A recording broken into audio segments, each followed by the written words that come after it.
Whether you're a bioprocess engineer hunting for the perfect scaled-down model, a biotech founder architecting the leap to commercialization, or a scientific analyst who craves raw technical truth, you've reached the technical edge. In this space, we live by a single mantra: the process is the product. Welcome to the Biomanufacturing and Fermentation Technology podcast with Prasad Ernala. Hit subscribe and ring the bell to join a global community and stay at the vanguard of biotech translation. Let's build the bioindustrial future together. Welcome back to the deep dive.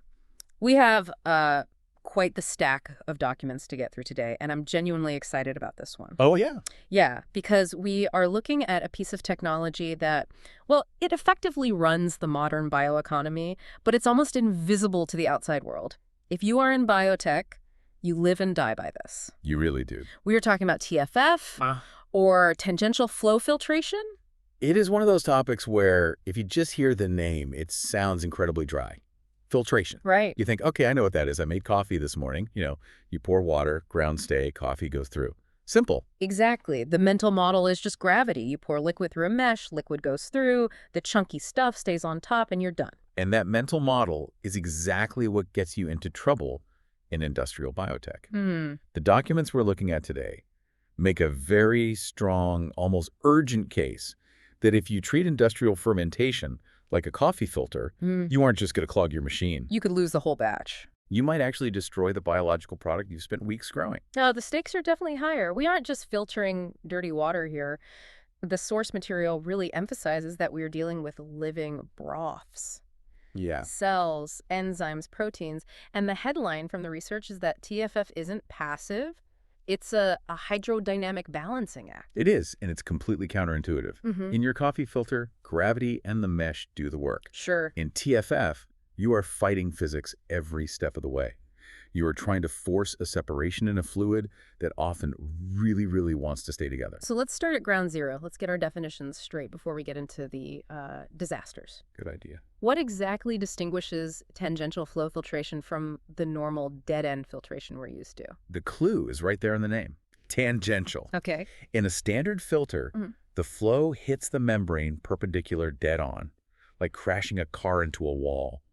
The particles hit the wall and they stick there. Right. In TFF, the feed stream flows parallel to the membrane surface. So the liquid is rushing across the surface, not just at it. Precisely. You have two exits. You've got the permeate, that's the stuff that fits through the holes, and the retentate, the stuff that's too big. And the retentate just gets swept along. You get swept along the surface and recirculated back to the tank. And the why here is crucial, right? Why waste all that energy pumping liquid across the surface if you want it to go through? It is all about the shear. That crossflow acts as a scrubbing mechanism. Okay. It creates a hydrodynamic force that it scours the surface of the filter. If you didn't have that tangential flow, the solids in these heavy fermentation broths would build up instantly. It prevents the cake from forming. Or at least it delays it. It fights against surface accumulation. Yeah. Without that crossflow, the filter would blind or clog in, seconds. But here's the hook that I found really compelling in the reading. Even though this crossflow is designed to keep things clean, the sources make a very dark point. Fermentation broth is not static. It's a living, changing beast. That is the variable that engineers often forget. They treat it like it's a slurry of sand and water. But it's biology. There is a phrase in the notes. TFF is not a clarification silver bullet. That sounds like a warning label you'd put on the machine right next to the power button. It really should be. The membrane is often the place where you discover the sins of the upstream process. If your fermentation went sideways, say the cells started dying and popping open before harvest, the TFS unit is where you pay the price. You cannot fix bad biology with good physics. So the filter will just choke. It will just choke on the debris. So we've got this tension between the biology and the machinery. Let's dig into the hardware itself. Segment 1 of our deep dive is about the components, but specifically the hidden physics inside them. Right. It is easy to look at a TFS kit and to see a bunch of steel tubes and gauges. But the documents highlight that the module, the actual filter unit, it dictates the hydrodynamics. You're talking about cassettes versus hollow fibers, that sort of thing. Is this just a Coke versus Pepsi choice? Or is there real science behind the format? Oh, it is much more fundamental than preference. It is about flow paths. The geometry determines the shear profile. I see. In industrial fermentation, choosing a module is really a decision about how much non-uniformity you can tolerate. Non-uniformity. You mean not every part of the filter is doing the same job? Exactly. You don't want hot spots. If the flow is too fast in one channel or the pressure is too high in another, that specific spot will fail. And that one spot can take down the whole system. The rule of thumb here is the worst channel in your system dictates the capacity of the whole machine. So you're only as strong as your weakest channel. That is the reality. If one fiber clogs, the flow diverges to the others, overloading them, and you get a cascading failure. And that brings us to the pump and the valve. The sources describe these as the hidden fouling actuators, which sounds ominous. It is. Actuators implies they are actively causing the problem. In a way they are. You have a retentate pump driving that crossflow speed. Then, usually on the other side, you have a valve restricting the outlet. And that restriction creates the pressure. That restriction creates back pressure. That pressure forces the liquid through the membrane. We call that TMP, or transmembrane pressure. Okay, so pump drives flow, valve drives pressure. Simple mechanics. On paper, yes. But here's the sensor paradox that the experts talk about. Imagine you are standing in front of this machine. You have screens showing you pressure, flow, temperature, maybe conductivity. Yeah, you feel like you're in control, you know what's going on. But the sources say you're flying blind. How so? You are flying blind regarding the one thing that actually matters. The sensors cannot measure the deposit structure on the membrane wall. They can't see if a gel is forming. They can't see if the pores are getting blocked. Because they're just guessing. You are inferring the health of the filter from these external numbers, but you don't actually know what is happening at the microscopic surface. That is a little terrifying. It's like driving a car where you can see the speedometer, but you can't see the road conditions or if your tires are melting.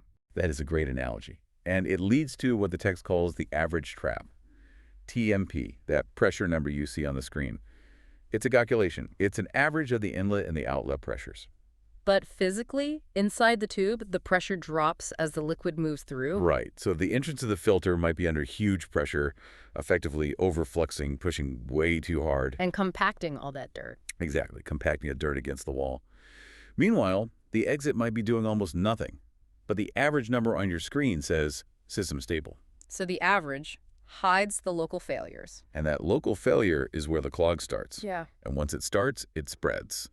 This is one of the main reasons why a process works perfectly in a small lab filter, but fails catastrophically when you build a giant factory. The scale-up problem. The hydrodynamics change, the tube gets longer, the pressure drop gets bigger, and the average becomes a lie. That perfectly sets up our next segment. We need to talk about the coupling, because if you are that operator standing at the machine, seeing the flow drop, your instinct is to do something. You have knobs you can turn. And this is where intuition betrays you. Let's look at the variables. We have TMP, which is pressure, crossflow, which is velocity, and flux, which is throughput. Let's start with pressure. The intuition is simple. I want to filter faster, so I should push harder. More pressure equals more flow. In a perfect world with clean water and, rigid sand particles, that's true. But we aren't filtering sand. No, we're filtering squishy biological debris. So in fermentation, high TMP acts as a compaction trigger. A compaction trigger. Break that down for me. Think of this stuff on the filter wall. If it's rigid, like sand, piling more on top doesn't change how much water can get through the gaps. Okay. But if it's compressible, like marshmallows or water balloons, and you increase the pressure, what happens? You squash them? You close all the gaps? Exactly. You densify the cake. So by pushing harder to get more flow, you actually increase the resistance of the barrier. Wow. Or worse, you drive particles into the pores of the membrane. Which is called pore intrusion. Right. And that turns reversible fouling stuff you could just wash off into irreversible damage. You have permanently clogged your filter by trying to go too fast. You've jammed the lock. You've jammed the lock. So harder is not better. It's actually destructive. Okay, what about the other knob? Crossflow. The intuition there is, if I pump the liquid faster across the surface, I get more shear, so I scrub the filter cleaner. That logic holds up longer than the pressure logic, but it's still a trap. How? It is the double-edged sword of crossflow. Yes, flow scrubs. But high flow means high shear stress. And remember, we're dealing with cells. And cells are fragile. They are. The expert sources call this the self-amplifying loop. Okay. If you crank up the crossflow to keep the filter clean, the shear might actually tear the cells apart. We call that lysis. So you're breaking the eggs while trying to package them. And it gets worse. When a cell lyses, it releases all its guts. DNA, host cell proteins, cell wall fragments. The source calls these fines? Yes. And fines are sticky. DNA is basically a long, sticky string. These tiny particles block the pores much more effectively than the whole cells ever would have. That is wild. So by trying to clean the filter with high flow, you've actually created a worse foulant that destroys the filter. You created the very problem you were trying to solve. You ground up the trash so it fits perfectly into the lock and jams it. So pressure cooks the cake and flow shreds the cells. That leaves us with the third variable, flux. Well, flux is the rate at which liquid actually moves through the membrane. The sources identify this as the primary driver of fouling because it sets the speed at which the gunk arrives at the wall. It's a three-way tug of war then. It is. You want pressure to get product, but not too much. You want flow to clean, but not too much. It is a coupling. You cannot move one knob without affecting the physics of the others. Correct. You change the flow, you change the pressure drop, you change the pressure, you change the cake density. Nothing happens in isolation. Let's apply this to the real world. Segment 3 of our outline looks at specific applications. Because filtering big chunks of cells is very different from filtering tiny proteins. Let's start with microfiltration, or MF. Right. This is usually the first step, clarification, getting the cells out of the broth. The challenge here, as we touched on, is that fermentation broths have high solids and deformable cells. The cake isn't just sitting there, it's reacting to the flow. But there is a specific detail in the sources regarding microfiltration that I found fascinating. It mentions antifoam. Oh, yeah, this is a good one. Right. The stuff they add to the bioreactor to keep it from bubbling over like a shaken soda. Most process engineers think of antifoam as biologically inert. It just pops bubbles. Yeah. But the source notes that antifoam chemistry alters wetting and interfacial behavior. What does that mean for the filter? It means the antifoam can coat the membrane. Many antifoams are hydrophobic. They repel water. If you coat your filter in something that repels water, your flux is going to crash. So the additive that saved you in the tank kills you in the filter. It's a classic hidden variable. You're troubleshooting the pump, but the problem is the chemistry. Okay, let's move down in size to ultrafiltration, or UF. This is usually for concentrating proteins after you've removed the cells. So the liquid is cleaner, presumably? Cleaner, but the physics shift. We start worrying so much about cakes of solids and start worrying about concentration polarization. That's a mouthful. It just means the proteins pile up right against the membrane wall. They form a gel layer. And this leads to a phenomenon called the Critical Flux Plateau. This was the part where the math gets really stubborn. It does. The expert guides explain that beyond a certain point, adding more pressure yields zero extra flow. Zero. Even if I double the pump speed. Zero. Because as you push harder, that gel layer of proteins just gets thicker and more resistant. It perfectly compensates for the extra pressure. You are burning energy to accomplish absolutely nothing. That is the ultimate definition of diminishing returns. It's worse than diminishing returns. It's pure waste. You're just heating up your product for no reason. Okay, what about the third mode, diafiltration, or DF? This is basically washing the product, right? Buffer exchange. Yes. In theory, this is simple math. You add clean buffer, you remove the old salty buffer. If you do it 5 times, you should have removed 99% of the salt. But the source highlights a major scale-up fail here. Reality is never as neat as the textbook. The culprit is non-ideal mixing. In a beaker, in a lab, with a magnetic stir bar, everything mixes instantly. But imagine a 10,000-liter tank. You've got corners, you've got baffles. You have hold-up volumes, dead zones, where the liquid doesn't move. This means you never get the product as clean as the math says you should. So you think you've washed away the salt, but because of these dead zones, you're actually carrying impurities into the next step. Exactly. Yeah. And that can ruin the final purification. This brings us to the really messy stuff. Segment 4, advanced failures. We've hinted at these, but I want to explicitly list the big 3 failures found in the text. Sure. Number 1 we covered. Compressible cakes. The Marshmallow Effect. As pressure rises, resistance shoots up non-linearly. Number 2? Cell lysis. Shear-induced damage. You break the biology, you create soluble foulants that act like glue. And number 3, this one sounded the most difficult to deal with. Irreversible fouling caused by EPS, extracellular polymeric substances. Think of it as a sticky biological slime that cells secrete naturally, often when they're stressed. The source calls it biological glue. And then the problem with this glue is? It binds to the membrane material itself. Chemical cleaning might not even fix it. Yeah. Once this EPS absorbs into the membrane pores, that membrane is effectively dead. You can't wash it out. So we have these complex, invisible problems. Sticky glue, exploding cells, deceptive averages. Naturally, the industry is looking for a high-tech solution. The outline brings us to the digital solution, specifically AI and digital twins. This is the hot topic right now. Everyone wants a dashboard that tells them the future. Can a computer save us from the sticky slime? Well, let's look at what the digital twin actually does. The source says its role is to infer hidden states. Going back to that sensor paradox, seeing the invisible. Right. It takes the data we do have, pressure, flow, time, and as, and uses complex math to estimate the data we don't have. Things like deposit resistance or irreversible fouling fraction. So it's simulating the gunk on the wall. It effectively simulates the gunk building up on the wall in real time. Can you give me a specific example of how this is used? Because inferring hidden states sounds a bit abstract. A great use case mentioned is in that diafiltration washing step we just discussed.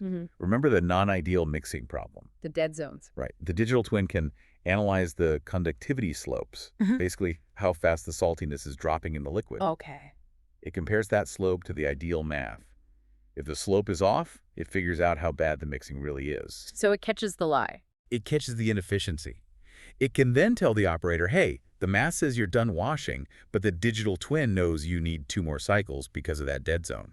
That is incredibly useful. It bridges the gap between theory and reality. It is, but, and this is a massive but that the expert source underlines, there is an AI cannot fix physics rule. Go on. AI cannot fix a bad membrane selection.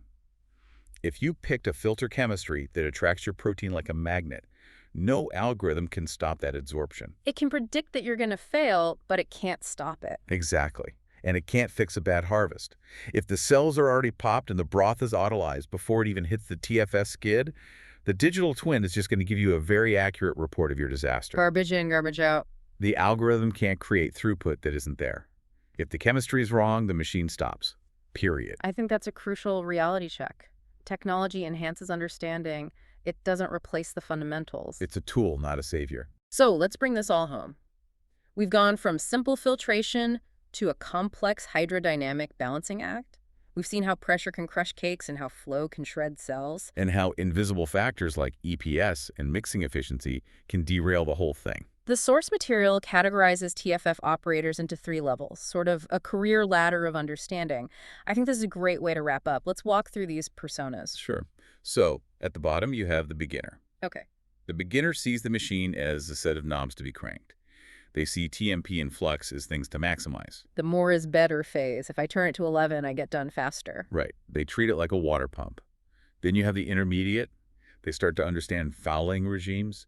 They realize that history matters. They know that if they ran the machine too hard yesterday, it might perform worse today because of that irreversible damage we talked about. They are starting to see the consequences. They're reactive but informed. And the advanced operator. The advanced operator views TFF entirely as risk management. Risk management. They don't chase peak speed. They use TMP caps.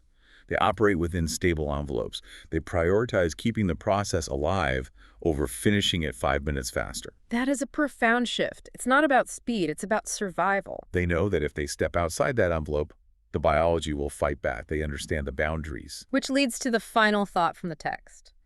What is the one thing you want the listener to take away from this stack of documents? The concept is stability over speed. In fermentation, more pressure, more flow is often the enemy of done.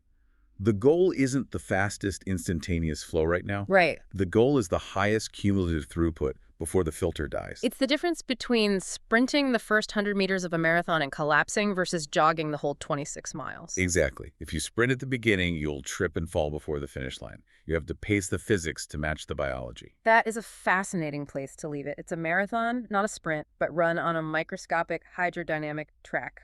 Couldn't have said it better.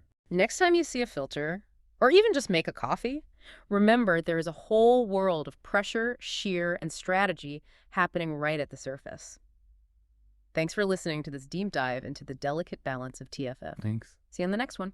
Hi there, thank you for staying with me until the very end. If these technical insights help bridge the gap in your own process, please hit subscribe and make sure to hit the notification bell. Stay connected for our next deep dive into the realities of biomanufacturing. I am Prasad Ernala. Thanks for listening.